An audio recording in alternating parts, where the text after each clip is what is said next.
I think the sarcasm goes over the top of some people's heads sometimes. And then you always get the, why'd you have kids if you're not enjoying it? Can you enjoy scooping poo out of undies?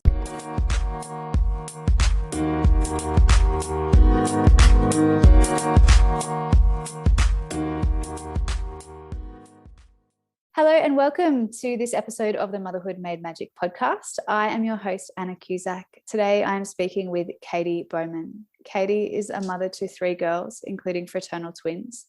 She is an Australian author and a defence wife who enjoys following her husband around Australia while experiencing different lifestyles. I think enjoying is an interesting word to use there. Is that part of what you really enjoy doing, moving around Australia, or does sometimes you just want to stay still? Obviously, once you've made some good friends, you'd love to stay in the same place. But I have enjoyed moving around because you never think you're going to enjoy once you get to the next place because you need to start fresh again. But you have so many new places to explore and new people to meet. And just when you meet other defence families in that area, they become your family. You know, it's really great. We've spoken before about how villagelessness is a problem across the broader Australian motherhood experience. How has that been for you when you do really have to uproot everything and go again? I think it depends on how well you have settled in to each place and if you've kind of met that group of people that you connect with. When you haven't really made those connections, it's obviously quite easy to uproot everything and leave because you don't feel like you're leaving a great deal behind. But I mean, when you have there's tears and crying, and it's really hard. I mean, one of the great things about it all is you run into people again at different postings. So it's a bit of a goodbye for now, but see you soon scenario. So that's really interesting. I hadn't considered how you may just be apart for a couple of years and then cross back over again. No guarantee of it, but there's a chance. Were you involved, your family involved in the Defence Forces when you first became pregnant and had your children? I had nothing to do with the Defence Force until I'd met my husband. So everything was fresh and new and trying to understand everything. It was, a big learning curve.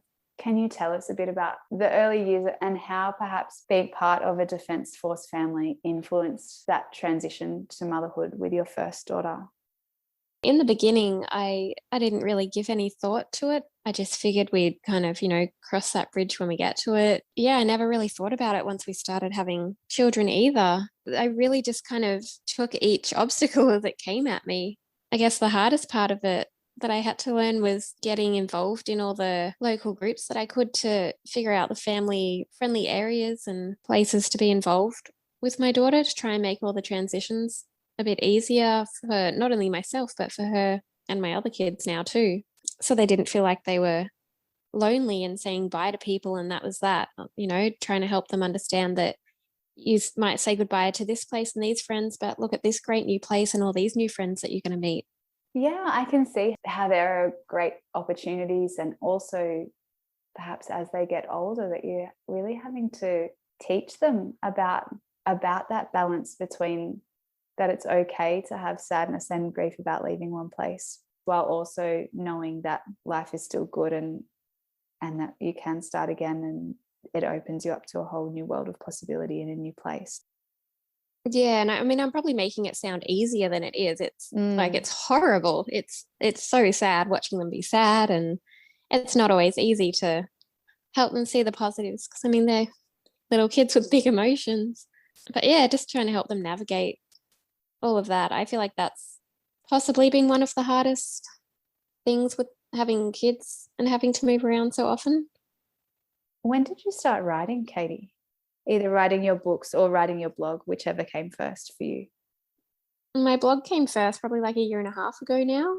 And it was after lots of people started finding my page and following me, and there was a real encouragement for me to write a book. So I did. I think that's been one of the greatest things I've ever done.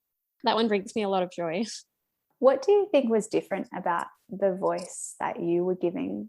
Yeah, the content that you were putting out on your page that really, like, your page has had massive growth. If it's only 1.5 years, you've got 25,000 people reading what you write. What sets the Katie description of motherhood apart to some of the other, I don't know, mum bloggers that are around? I don't sugarcoat it, and I try to bring a laugh at the same time. So, I mean, I try to find a really fun balance between not glamming up motherhood into some, picture perfect little scenario or anything like that. I post the real raw honest things that are happening, but I also try not to bog myself down in them either, like acknowledging how hard it can be, and of course acknowledging how fun it can be, but also trying to turn those real crappy situations into a laugh, because I mean it's hard to laugh in the moment, but you do look back and you laugh at it. You laugh at the fact that you're out in public and your kids have like one of my kids in particular used to, I don't know why, after she was toilet trained, she would deliberately poo in her pants and she'd just get this smirk on her face and be like, I did a poo poo. And at the time, like, I'm fuming because kids poo in their pants. It's literally smeared everywhere. Yeah. And you're trying to peel off their pants and stuff, and it's going everywhere and it's streaking down their legs, and you're so mad at the time because of course it's happened when you're like trying to make dinner or something. But I mean, you look back and you can laugh about it, and I think that's a really important thing to try and do. So I try to focus on that a lot, because it's just more enjoyable when you acknowledge that, yeah, part of it sucks so much, but laugh. I read a post of yours recently that said, check in with your friends who are parents of multiple children aged 3. They are probably not okay. Is that where you're at now? Your twins are 3, aren't they? They are, yeah. Describe the hecticness.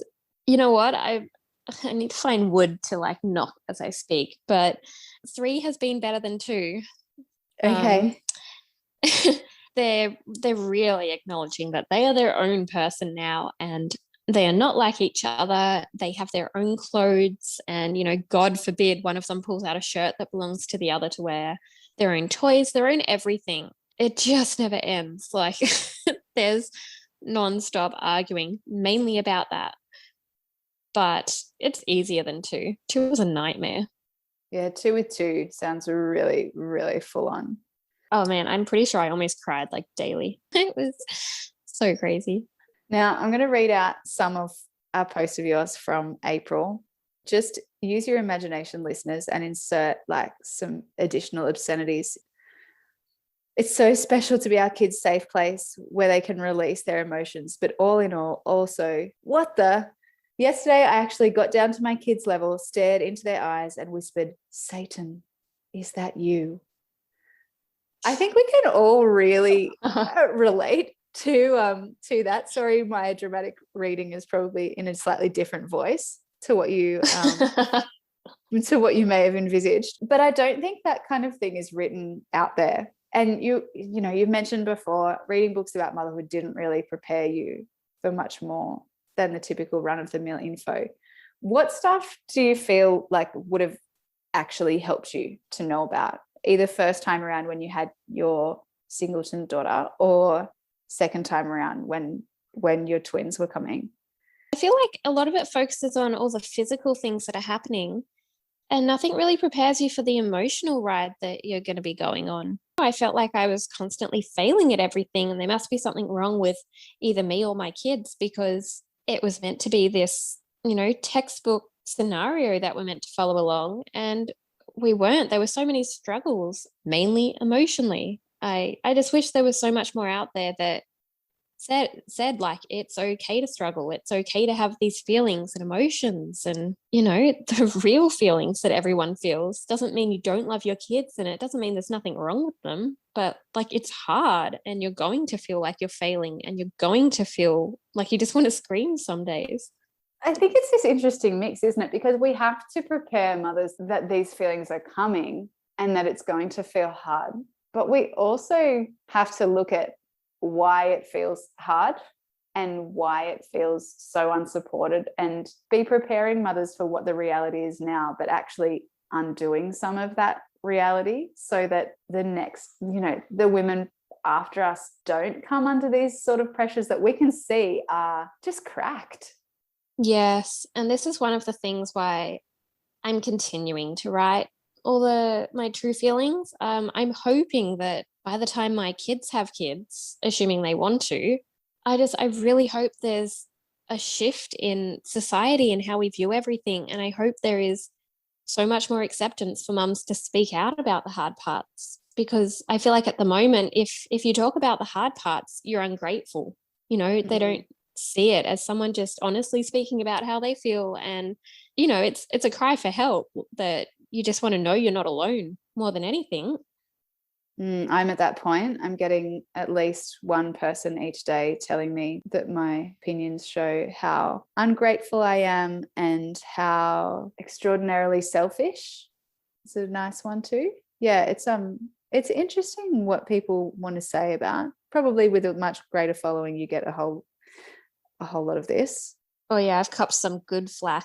Oh yeah. I don't know. Like, I just feel that it's really refreshing to find spaces like yours that do present the like, yeah, it's great, and yeah, it's rubbish, but here's like actual life in between. And that's kind of where I go with my book, between like the dazzling highs and the really real challenges, that the rest of life kind of happens in the middle, but you're able to present it in a way that is quite interesting, relatable, and funny. And I love that you have in your little bio that you're fluent in sarcasm and comedy.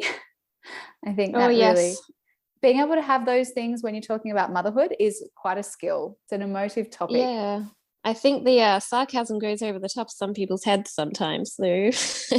And then you always get the, why'd you have kids if you're not enjoying it?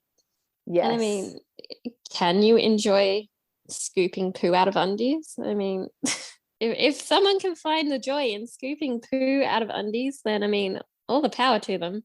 There was a guru, I don't know, a Buddha or a Gandhi or someone like that, who said that you can make cleaning the toilets your meditation if you're that mindful and aware of it. I'm like, yeah, but like, were you chasing a toddler around the room while they're trying to smear their own poo over everything? Like, can you actually be Buddha in that situation? Or would you rather go like, actually, this part of my day isn't great, I don't have to love every bit of it? Yes, exactly. You cannot find perfection in every moment of your day. It's okay to lose it. I really want to hear about your book. There's a dragon involved. There are twins involved. Is it kind of reflective of a story of your life? It's called Ember the Dragon. Yes, no, it's got nothing to do with my life. Okay. It's just, I had these little rhymes in my head and I started putting them down, and eventually it all kind of tied together in a really fun story about the beginnings. Two brothers set out with $10 in a wagon to adopt a new cat that came home with a dragon. Obviously their mum is, less than impressed. But the boys insist they can keep it. And it just goes on with the dragon who, creates chaos in the house, which funnily enough is the dragon, not the twins. And the boys have to kind of step up there and acknowledge what's going on. And it ends with a really nice message that pets are forever. Yeah, I mean, my kids like it. I've had really great reviews from everyone else. Some people say they read it almost every single night to their kids. It's one of the most favorite picked ones in their house at the moment. So that makes me really happy to hear. Yeah, that's lovely feedback. To get messages like that is wonderful. That's the kind of book that should be given at Christmas instead of puppy farm puppies and kittens and Absolutely. But speaking of Christmas, I do have another one I'm trying to get out in time for Christmas that goes along with Ember's adventures. So is it kind of a sequel, or are you working on a different premise this time? Definitely a sequel. All the same characters again. Yeah. So the writing and self-publishing of more of a non-fiction kind of book probably looks quite different to a picture book, although the passion still starts with words. How did you go about doing the picture element of it and the design element of it? I'm always fascinated when I look at picture books and I see, when there's text on the page and it's saying the rock rolled down, down, down, and the words go down the page as well. There's all these extra little creative elements that go with a children's book or a picture book. Yeah. That haven't been part of my writing experience. How do you do all that stuff? Well, I didn't illustrate it. I'm very much a stick figure person. So step one, you get the right person on your team. Yes, like so I made sure I had all my writing done first. And then I looked through a bunch of portfolios and I found the style that was jumping out at me. And I was really lucky first time round to find one, and she was available and I mean affordable for me as well, which was really important. I told her what I had in my mind and she just brought it to life. She was amazing. And it's such a great feeling to get that into your hands when, I had the graphics done for my book cover of Mama, You're Not Broken. And I'm still so in love with it because it is exactly my vision brought to life. How that feels flicking through pages and pages of that vision that wouldn't have existed without your poetry story to bring it there. That must be really great. It is. And every time she sends me a new one, I mean, sometimes it's like she kind of reads between the lines of it and comes back with a sketch, and it might not be what I had in my mind, and I'll be like, oh my gosh, that's actually perfect. Like that just fits it so well. I saw a meme recently that was going around about how never have I ever felt so seen as when I saw the back seat of the car in Bluey. Do you have some elements in real life kind of portrayed in your book, or real twin life portrayed in your book that way? I don't think I do actually. And I don't know if it's because the twins in my book are older and I'm hoping in my mind that maybe we've got our act together by that age. Maybe you can mess it up a bit for one page in your new book. Or maybe the dragon's doing funny. all the messing anyway. Oh, there's some solid mess in that first book by the dragon, which I guess, okay, that's my life without the dragon. Yes. This is the spirit of your twins has been put into this dragon to make the chaos. Yeah.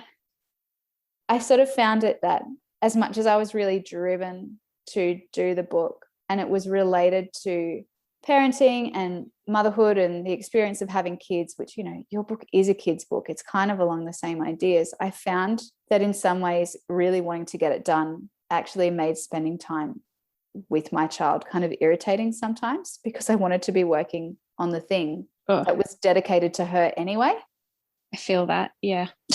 Well, I mean, I'm lucky at the moment. I've got 2 days a week where the twins go to daycare, so I can try to focus all my energy on getting my work done. But I'm also trying to balance it, I mean, in school hours, which are even shorter because once she starts school, that's kind of my only opportunity to get on top of all my housework and stuff like that. Because, I mean, we all know you take one step forward and 3 steps back when the kids are at home and you're trying to clean.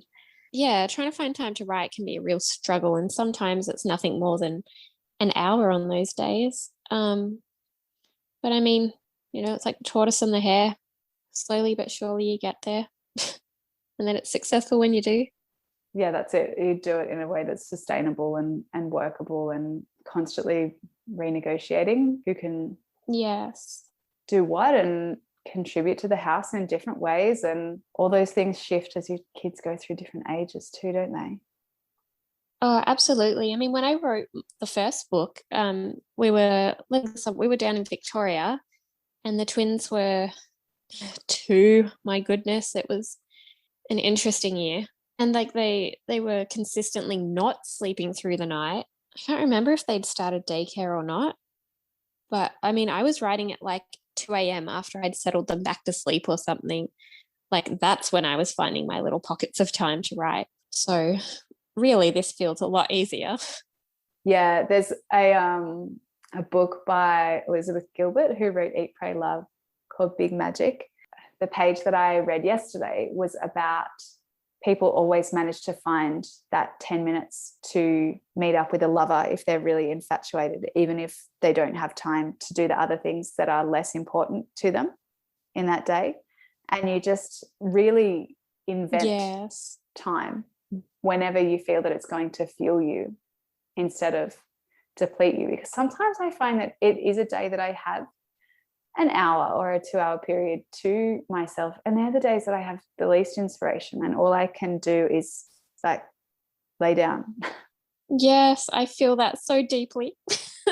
It's so true. The best inspiration often happens for me when I do have a day that is just a completely mum day, but just a period of time where I'm not really doing anything else except for being with her, and some idea jumps in and that's what I want to run away with. I don't know if that's how your rhyming books kind of work as well. You just get a little niggle of something that you go, oh, this could be a really good rabbit hole to run down. Yeah, I don't know. It literally just pops into my head. It's mainly like, it never comes as like, you know, a full hit at once, but like one or two lines just kind of pops in. And I always have to try and put that one down and work with it later. But when I'm writing like any motherhood opinion articles or anything for my blog, I find that most of my best stuff comes out in the most chaotic times. That's when my brain is just fueled by mayhem, and maybe I'm trying to find the funny side at the time, and all these weird little words pop into my head, like when they've been running around and I'm like, oh, you've left little shit prints everywhere because you've stepped in like the dog's poo or something. And it's yeah, that's when it all comes to me, really. And I feel like a lot of people relate to those ones the best. They get the best response because, I mean, no one talks about it. And they're like, yes, someone finally said it out loud. Yeah, someone found the words that I was looking for. Yeah. And it's also funny the way that like the things that other moms can relate to the most are also the ones that bring me so much negative feedback from other people. So it's really interesting, kind of that real obvious line where some people are willing to say it out loud and others kind of refuse, you know, like if you say it out loud, you're a bad person. Do you think that's generational, or do you think that's polarizing between mothers who are not comfortable with the content that you're posting? I feel like it's a mixture. And I mean, I also get some really great ones from like single childless men. And I'm like, okay, yeah. If you say so.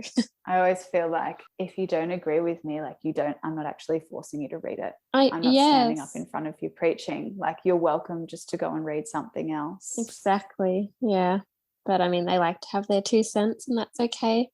Sometimes if I'm feeling especially cheeky, I'll roll with it and give some sarcastic comments, which I mean just makes them madder that they're on my page. So like, yeah, if you want to be here, well, be here. If you don't, leave. Yeah. I think sometimes mums will often stop and read what you've written once their chaos for the day has ended. Once kids are in bed, that doesn't mean they're not going to wake up through the night and be needed, but you know, when just that first little bit where you go, all right, I'm okay, and then to see that you have also had just that much chaos happening in your day is really comforting. Yeah, after I had my eldest, I mean, I don't know if mum blogs just weren't really around back then or anything, but I struggled so much because she was a really tricky baby. She had a UTI at 2 weeks old and just, you know, cried consistently. And then, you know, the antibiotics that she had, no one told me she needed probiotics after. So the kind of crying and gut health problems all continued for months on end. And I reckon I cried daily at that point. That was like the lowest of lows. It was really hard, and I didn't really have any mum friends around.